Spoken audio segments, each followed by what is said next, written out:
Bismillahirrahmanirrahim. Bismillahirrahmanirrahim. Dear student, how are you all? Hope you all fine. हमने अपना chapter number 12 electrostatic start किया हुआ है। Last topic हमारा इलेक्ट्रिक फील्ड के बारे में था। आज हम इलेक्ट्रिक फ्लक्स के बारे में पढ़ेंगे। तो सबसे पहले व्हाट इज़ इलेक्ट्रिक फ्लक्स?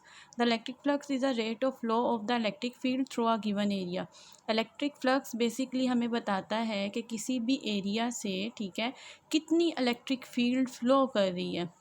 आप फिगर में देख सकते हैं कि एक हमारे पास जो रेड कलर का आपको नज़र आ रहा है वो कोई भी एरिया है, ठीक है, उसमें से जितनी ये इलेक्ट्रिक फील्ड लाइंस पास हो रही हैं, ठीक है, ये रिप्रेजेंट कर रही हैं फ्लक्स को। तो किसी भी एरिया से number of electric field lines जो पास हो रही होती हैं उसको हम क्या कहते हैं? इलेक्ट्रिक फ्लक्स कहते हैं। नेक्स्ट वो कहते हैं, you can think of the flux through some surface as a measure of number of electric field lines which passes through the surface। मतलब यही जो मैं अभी बता रही थी कि कोई भी एरिया है उसमें से गुजरने वाली जो इलेक्ट्रिक फील्ड लाइंस हैं वो उसके फ्लक्स को डोनेट करती हैं। Flux depend on the strength of E on a surface area and on a relative orientation of the field and surface। Electric field के केस में बहुत इंपॉर्टेंट चीज़ें हमारे पास दो होती हैं। कौन कौन सी होती हैं? कि एक तो हमारे पास एरिया होता है और दूसरा इलेक्ट्रिक फील्ड लाइंस होती हैं। इन दोनों की जो ओरिएंटेशन होती है वो फ्लक्स को मेजर करती है। जैसे कि आपको नीचे फार्मूले में नज़र आ रहा होगा, phi is equal to E dot A, where E and A both are vectors, ठीक है। ये जो नीचे आपको लाइन नज़र आ रही है ये वेक्टर को शो कर रही है। तो वो कह रहा है कि जो इलेक्ट्रिक फ्लक्स है वो दो चीज़ों पे डिपेंड करता है, एक इलेक्ट्रिक फील्ड पे और दूसरा उसके एरिया पे। अगर मैं जो एरिया है उसकी ओरिएंटेशन चेंज करूँगी तो उसमें से गुजरने वाली इलेक्ट्रिक फील्ड लाइंस जौन सी होंगी उसकी डायरेक्शन और एरिया की डायरेक्शन के दरमियान जो एंगल बन रहा होगा वो डिटरमिन करेगा कि फ्लक्स या तो मैक्सिमम होगा या मिनिमम होगा या फिर ज़ीरो होगा। नेक्स्ट स्लाइड में देखें,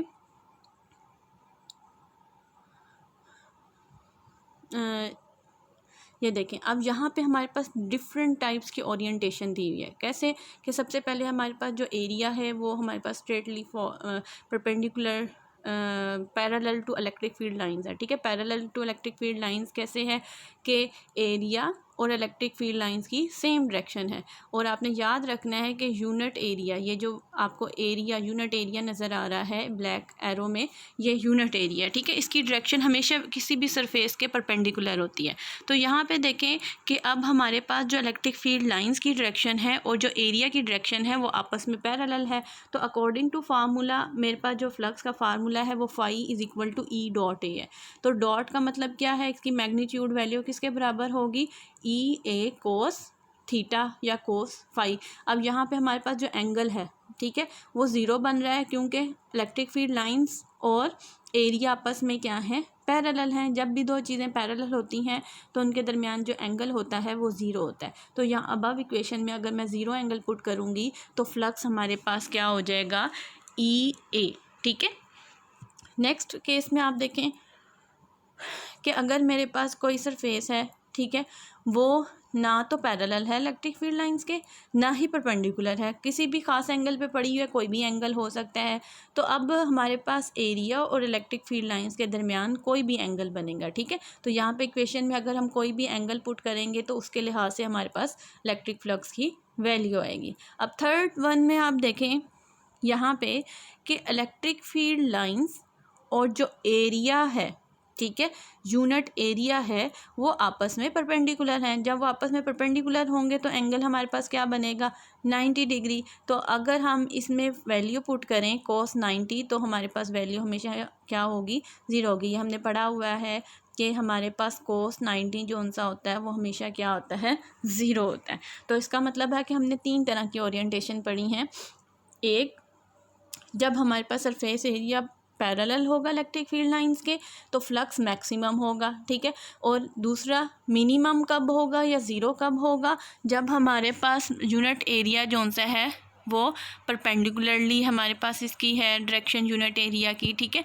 और तीसरा है कि कोई भी एंगल हो, मतलब कोई भी ओरिएंटेशन हो, तो इसके दरमियान फ्लक्स की वैल्यू जौन सी होगी ना तो वो ज़ीरो होगी ना ही वो मैक्सिमम होगी, बल्कि इसके दरमियान कोई भी वैल्यू हो सकती है। यहाँ पे सिंपली देखें इलेक्ट्रिक फ्लक्स का दिखाया हुआ है कि कैसे इलेक्ट्रिक फील्ड लाइंस पास हो रही हैं, और इसकी दोबारा डिफरेंट ओरिएंटेशन बताई हुई है आपको कि किस तरह हमारे पास पहली पैरेलल में है कि इलेक्ट्रिक फील्ड लाइंस और एरिया पैरेलल हो तो क्या ओरिएंटेशन है, और फिर परपेंडिकुलर हो, और फिर कोई भी एंगल हो। स्पेशल केसेस हमारे पास क्या हैं? For close for a close surface electric flux will be positive, negative and zero.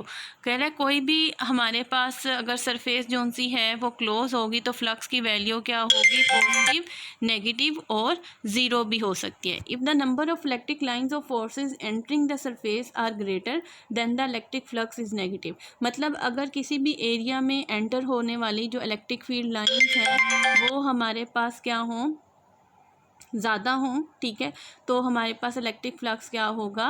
वो नेगेटिव होगा। If the number of electric lines of forces leaving the surface are greater than the electric flux is positive.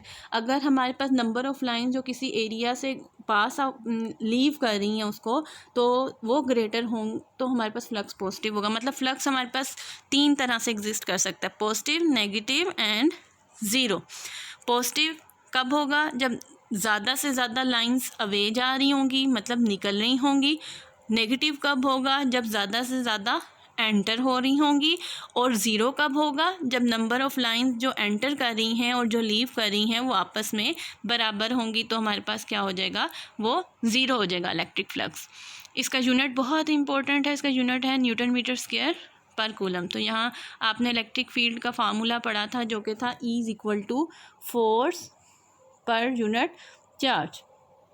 तो इसके अलावा हमने यहाँ पे formula इधर put करना है, जो कि हमारे पास फार्मूला है E का फार्मूला आपने पढ़ा है, क्या था?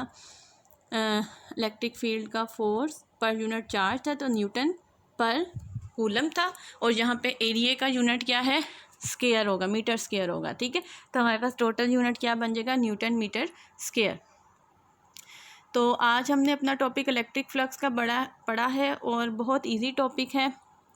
इसमें जो spherical surface with point charge at centre है, इसकी वैल्यू हम कल फाइंड आउट करेंगे। आज इसकी बेसिक सिर्फ आप लोग देखेंगे कि हमने सिर्फ डेफिनेशन उसकी डिस्कस की है, उसका फार्मूला डिस्कस किया, उसकी डिफरेंट ओरिएंटेशन डिस्कस की है, उसके स्पेशल केसेस में हमने इलेक्ट्रिक फ्लक्स की पॉजिटिव, नेगेटिव और ज़ीरो वैल्यू को डिस्कस किया, ठीक है।